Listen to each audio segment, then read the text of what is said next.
Hello everyone, it's a casual smiley gamer here. Welcome back to the channel. We're gonna play some Magic the Gathering today. We're gonna cover a very exciting deck. Just welcome to the channel.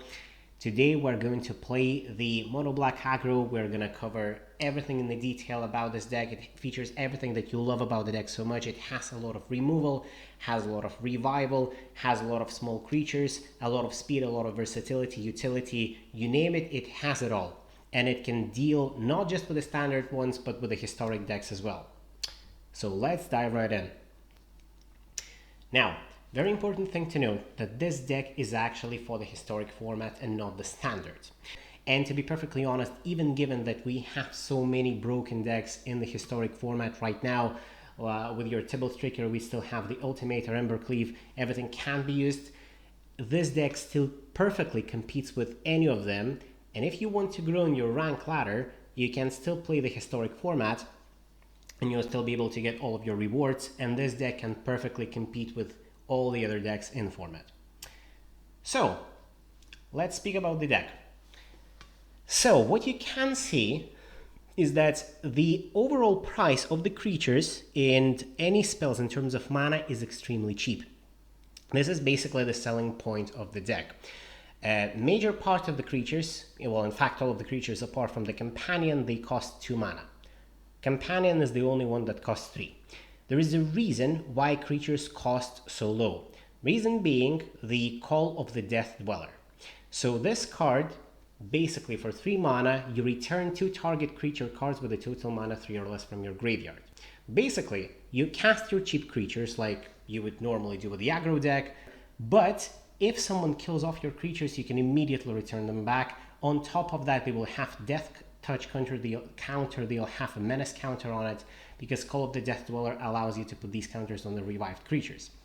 So, to begin with, the creatures themselves, as you will notice, we have 1, 2, 3, 4, 5 different types of creatures in total. They cost either 1 mana or 2 mana.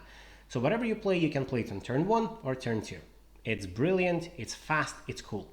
Now, what is cool about that is that each creature has a lot of versatility. So the first one of them being a Serrated Scorpion, probably one of the most annoying ones for the opponent.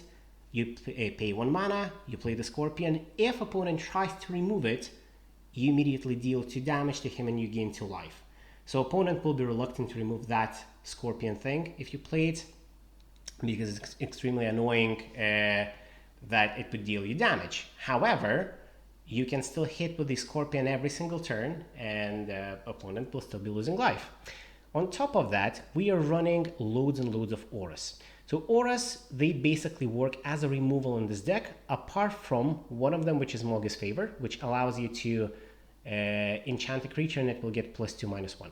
So if you're playing something like Serrated Scorpion, you're playing like a Hateful Eidolon, you can attach this aura to the creature and the creature will become 3/1.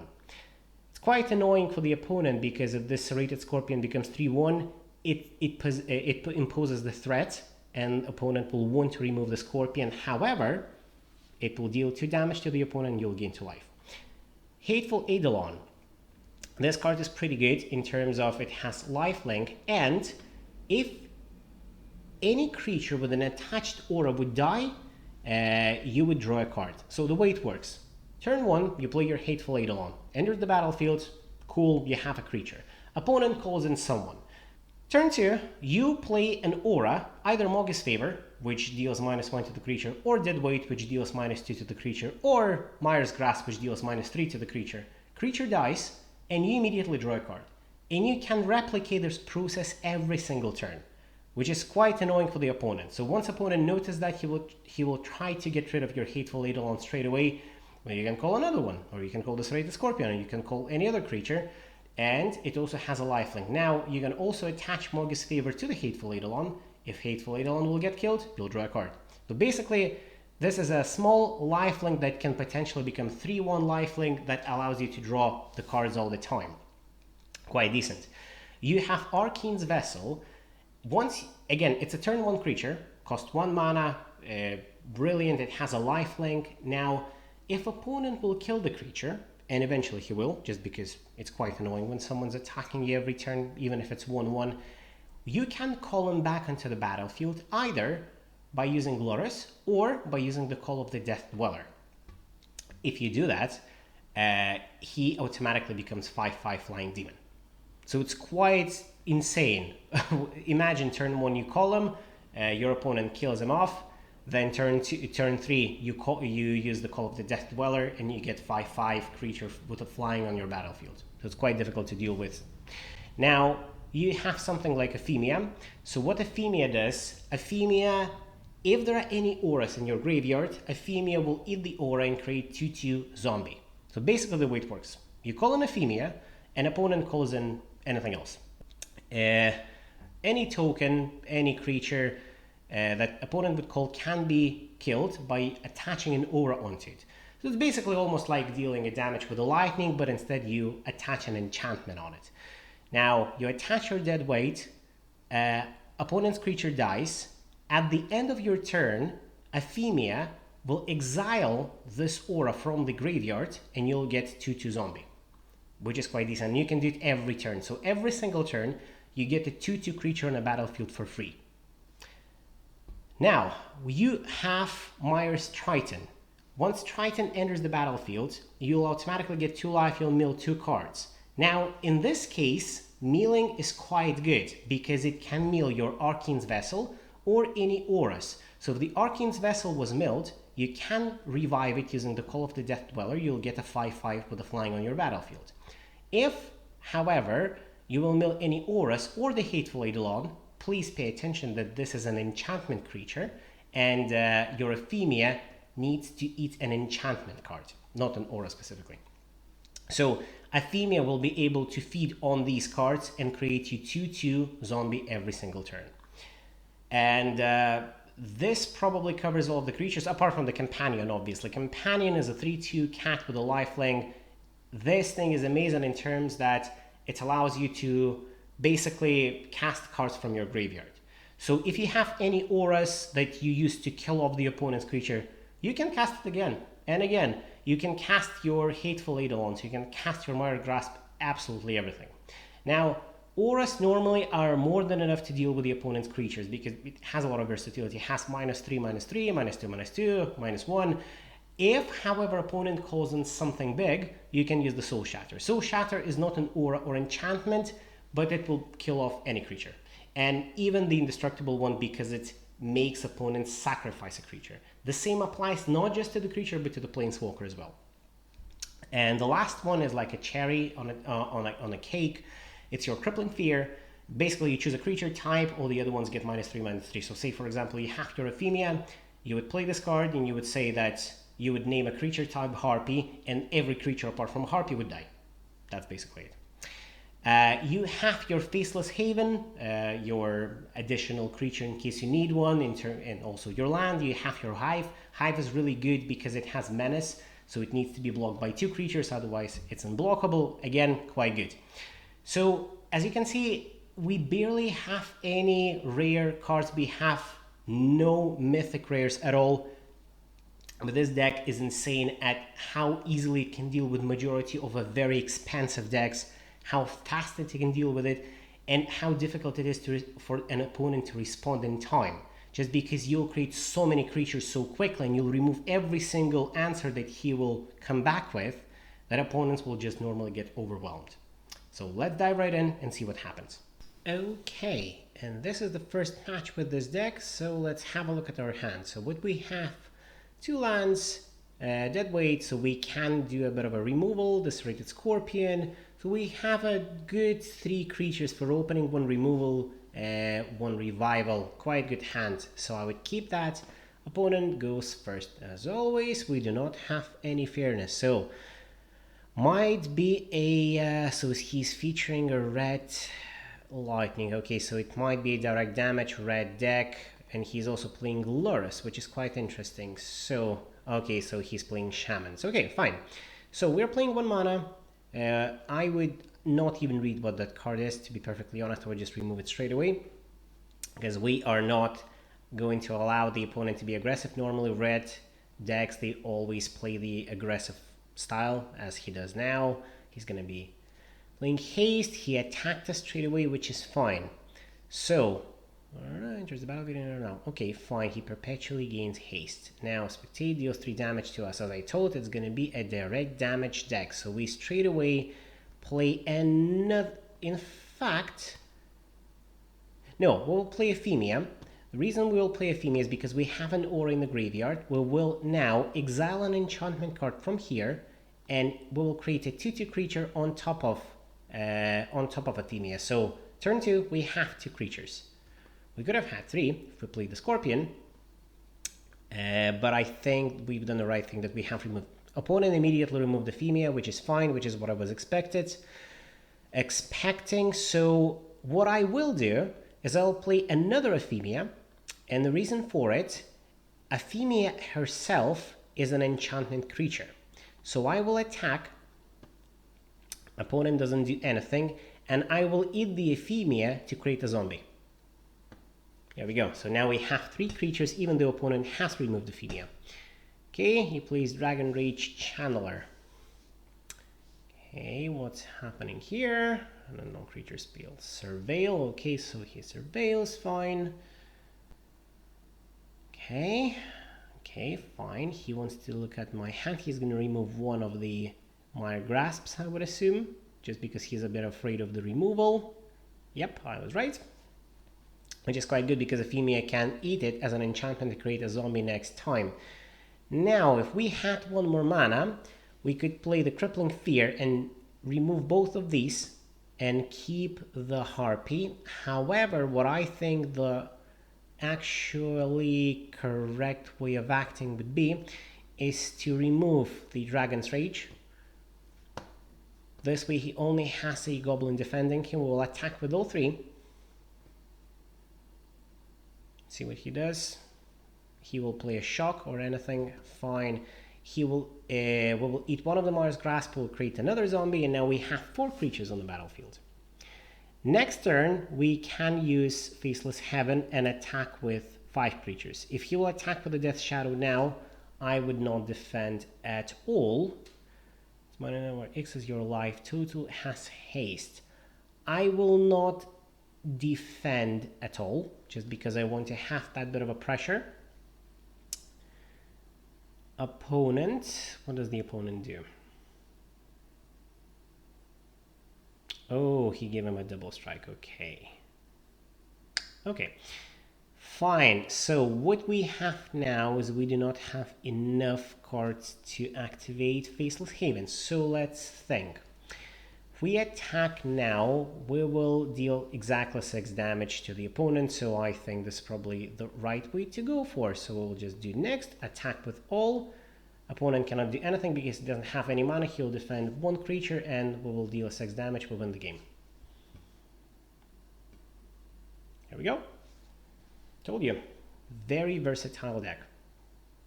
Okay, so let's play another game where we don't play against the red aggro, hopefully. So we have Hive, we have Snow, so we have 2 mana. That's more than enough to run pretty much everything. We have the removal, we have Hateful Eidolon for card draw.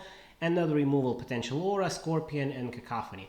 Creatures, removal, lands, pretty good. I'm happy. Mixerot featuring Bolas, potentially. Okay, we're playing against the Aggro White, I believe. Fine. We're gonna play the Hive, we're gonna play Deadweight, Destroy. Most important to note, folks, Hive has to be played in the first 2 turns. If you play it on a turn 3, or if you have 2 lands, it's going to enter the battlefield tapped. So obviously you want to have some action with it, better to play it in a turn 1 or 2. Now, because we have 1 aura here, we cast the Ephemia, she will eat the enchantment, she'll create a zombie. So in turn 2, we're going to have 2/2 creatures. Here we go. Bit of a pressure on the Aggro White. Let's see what the opponent does.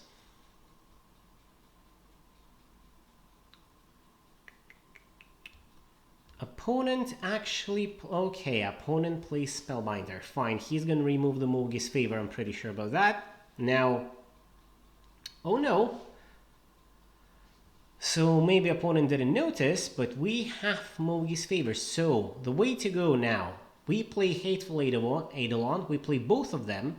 we attach an aura to the Spellbinder. He dies, we draw 2 cards, 1 for each of the Eidolons. So Eidolon number 1, Eidolon number 2, Moggy's Favor, Spellbinder dies, we draw 2 cards. Utility is insane. And Moggy's Favor has the escape, so it can be casted off the graveyard later on. We attack with 2 creatures. We create 1 more 2/2 zombie because the aura was actually on the battlefield. So turn 3, we have 5 creatures on the battlefield. That's a pretty big pressure. So next turn, if opponent does nothing, he'll lose 8 life. Opponent plays the Ranger Captain. Now, we will have 4 mana, so we'll be able to play Myra's Grasp, give -3/-3 to him, which is probably the right thing to go for. We will also play 1 Faceless Haven to have it -3/-3, and we will draw 2 cards because it's an enchantment aura. He dies, he cannot play anything because his mana is tapped, he scoops. Done. Game. Okay, match number 3. So, this time we'll have to mulligan. The reason for it, we do not have any black lands, so we will mulligan. And we get 2 of them. Okay, fine. I am happy with pretty much everything. I'm gonna keep 6 and I'm gonna probably gonna get rid of the Archfiend's Vessel. Reason I do that, because Hateful Eidolon, if he gets destroyed, Ephemia can revive it.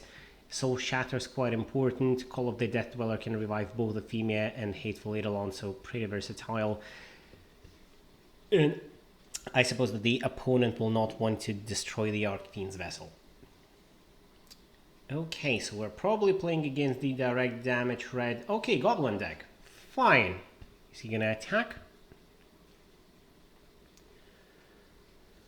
He's not going to attack. Okay, now I'm gonna play a Swamp. I am going to firstly attack him because if he taps, he will destroy my Ephemia. So I am going to attack now.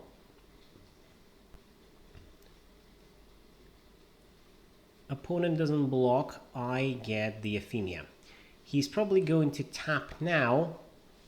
He'll destroy the Ephemia, I'll call her back using the Call of the Death Dweller.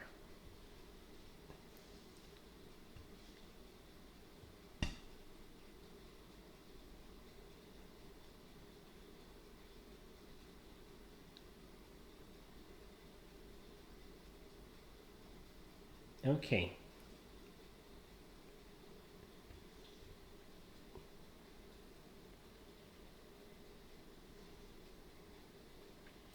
Okay, opponent uses the Lightning Strike, he gets rid of the Hateful Eidolon, and he sacrifices the Goblin, gets rid of the Ephemia. Perfect. So we are using another basic land, we're using the Call of the Death Dweller and calling back both of them to keep the pressure on the opponent. Now, Death Touch counter, he doesn't have flyers, so I'd probably put it on the Hateful Eidolon as well as the Menace, the reason being Ephemia is unblockable for him anyway because he doesn't have any flyers.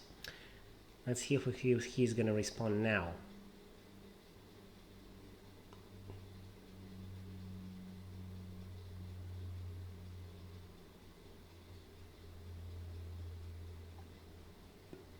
I think opponent doesn't understand what's happening, or maybe he doesn't want to read what's written on the Call of the Death Dweller. Let's hint him.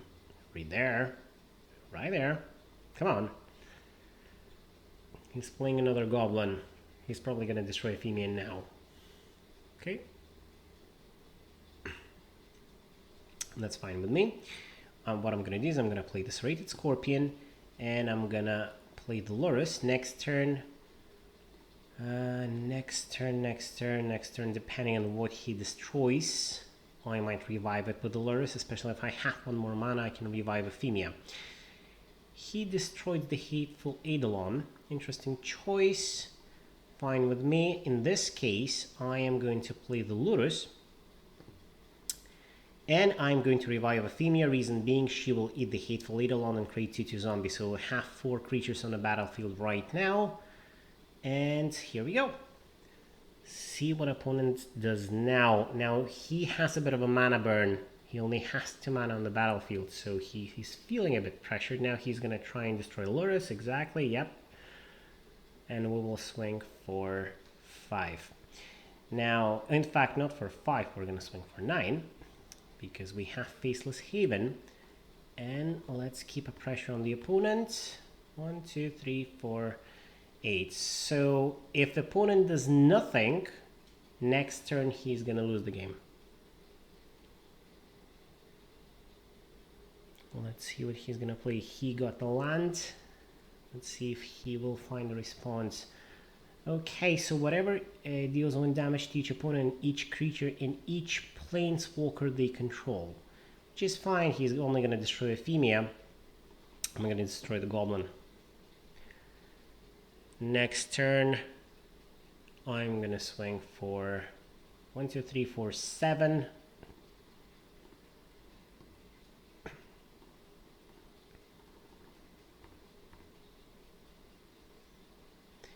I'm going to play my Triton as well. So I have no idea what opponent is going to do. If he's going to attack me, I can always block him with a Serrated Scorpion. Serrated Scorpion will deal 2 damage to him. He'll die. If I attack with 4 creatures and he cannot defend against all 4, he's going to die. I think he's going to scoop. Yep. Okay, let's play the last match of today. So we have 2 lands, Faceless Haven, and a normal black. We have potentially 2 removals, 3 removals in fact, and 2 early creatures. Quite nice. I'm going to keep all of them. Okay, my turns first. I'm going to start in with a Scorpion. Okay, what are we playing against? No hands, no sleeves, nothing. Quite interesting. Only hand is that wee blue dragon. Okay. Red, blue, white. Potentially could be the... Is that control with an addition of the Lorehold command and Villamachus? Okay. So 2 lands, my Triton, let's self-mill, let's gain 2 life, and let's swing for 1. See what's gonna come after. If opponent does nothing, I'm gonna attach Moggy's Favor to the Scorpion and swing for 5. And that's exactly what opponent does. He does nothing. Fine. I'm gonna attach it to Serrated Scorpion, see if there is gonna be any counter spell or he's gonna counter. Interesting. Okay, I'm going to swing for 3. Let's see what's going to come next. Spell can be countered. Counter target non-creature spell. Fine. Okay. It's fine with me. See if you can repeat that.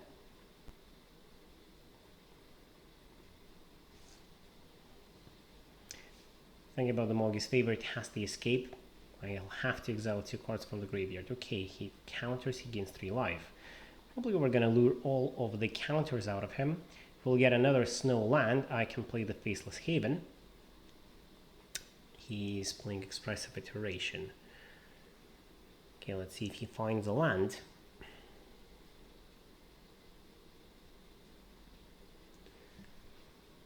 He does find a land, okay.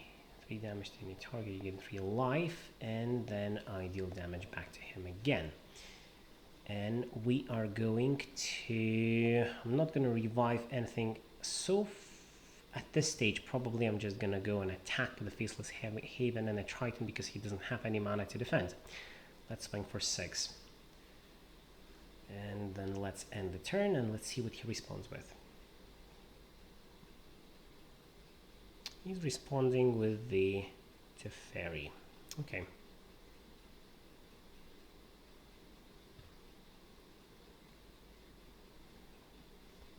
Okay. So I'm going to play Faceless Haven again. Attack with both. And I think it might be a good idea to revive the Scorpion, although he might counter me. If he does counter, that would be a waste. Let's play a Lurrus. And it's a turn. If he doesn't remove the Mire Triton now, he is going to lose the game. Unless he has a way to restore the life. What does he play? Sells a card from the exile all cards from all graveyards. Okay, fine. So he exiles all my cards, so I cannot revive the Scorpion. Okay, fine. Well, not fine, but not tragic. If he cannot find a solution to destroy my Triton, he lost. He has 3 mana. He's playing Expressive Iteration. If he doesn't find any land, he lost.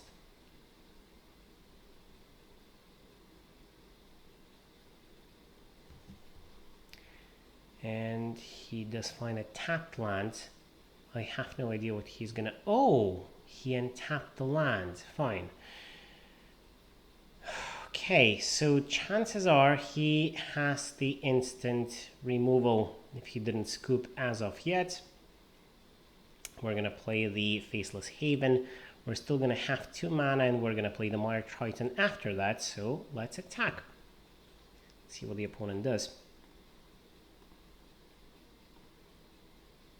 No, that's game.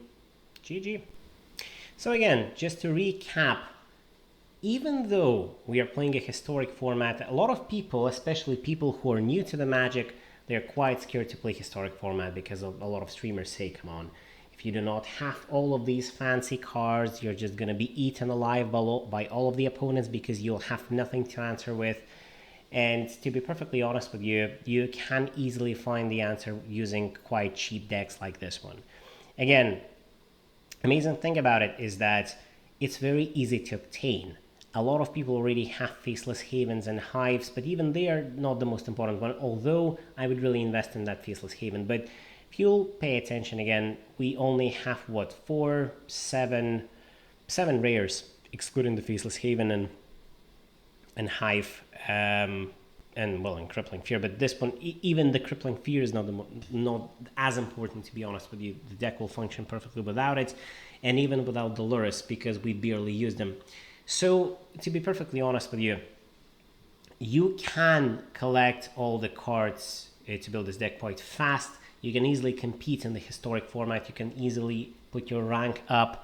Or even if you will not put your rank up, you can easily still gain your daily rewards, prizes, and everything. And it's a pretty decent deck. It's probably one of my favorite aggro decks, to be honest with you. Again, given the versatility of that, it almost feels like even though your creatures were killed, you will still cast it from your graveyard. If anyone kills your creatures, they will lose the life, you will gain life. You have tons of auras that can remove the opponent's creatures at the same time, allowing you to draw the cards utilizing Hateful Eidolon. You still have your removal of planeswalkers, of creatures with any toughness. You'll still have your Crippling Fear for the board wipe. Pretty much everything what you can think of this deck has, and it's a mono black one, which means that you do not have to worry that you will not pick a mana of a certain color, or you will be in any other way prevented from exercising all those options that you have in the deck. So I cannot stress it enough. Please try this deck. It's very fun to play, very easy to play. You do not really have to think that much at all. It's just a very relaxing play style. If this is something that you want to try, if you love monocolored aggro, probably one of the better choices out there. Okay, and I wish you all have a great time. See you in the next video. Thank you, and bye-bye.